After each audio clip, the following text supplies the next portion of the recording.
Le club de l'été sur Europe 1. Samuel Etienne.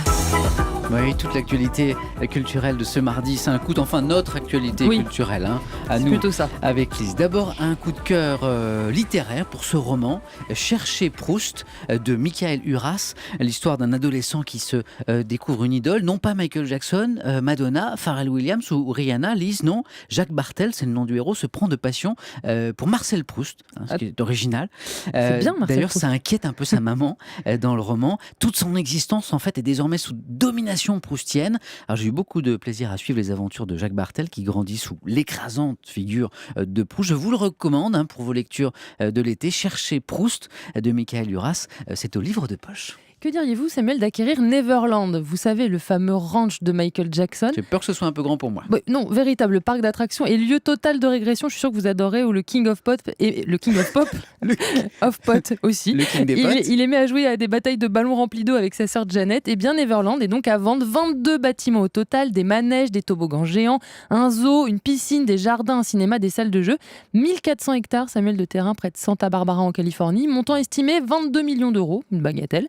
Abandonné depuis 2005, Neverland avait été racheté au chanteur en 2008 par un fonds d'investissement pour 17 millions à l'époque.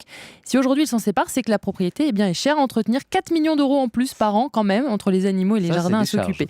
Avis donc aux riches amateurs. Voilà, l'ancienne maison de Michael Jackson, le roi des potes, donc pour Lise. Et puis une bonne nouvelle pour ceux qui, comme moi, aiment les super-héros et les jolies actrices. Les studios Sony annoncent un film pour 2017 inspiré des aventures de Spider-Man, mais avec une femme dans le rôle du héros, de l'héroïne donc plutôt. Donc peut-être donc bientôt une Spider-Woman, une femme araignée.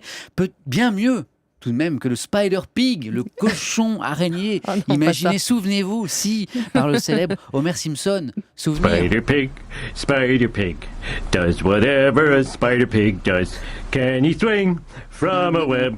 No, he can't. He's a pig. Look out, he is a spider-pig. Bon, puisque vous faites plaisir, Samuel, il n'y a pas de raison que moi non plus je me fasse pas plaisir. C'est vrai.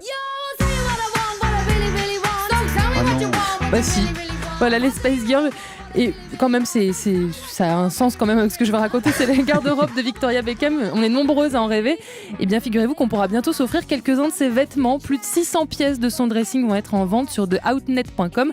Parmi elles, la fameuse mini-jupe blanche portée lors de nombreux concerts, sa robe blanche Dolce & Gabbana qu'elle portait au MTV Movie Music Awards en 2003, ou encore son trench ultra long sans manches. Et si Victoria se sépare d'une partie de sa garde-robe, c'est pour la bonne cause, puisqu'une partie des recettes sera reversée à Mothers to Mothers, une organisation venant en aide aux mères atteintes du VIH. Rendez-vous donc du 20 au 25 août sur theoutnet.com. Enfin, il va falloir aller très vite à mon avis. Vous serez au rendez-vous, Ah oui. Lise ? Vous visez Connecté. la fameuse petite jupe blanche ? Ouais, la mini-jupe blanche. Elle va être chère, je pense. Allez, le festival de l'été.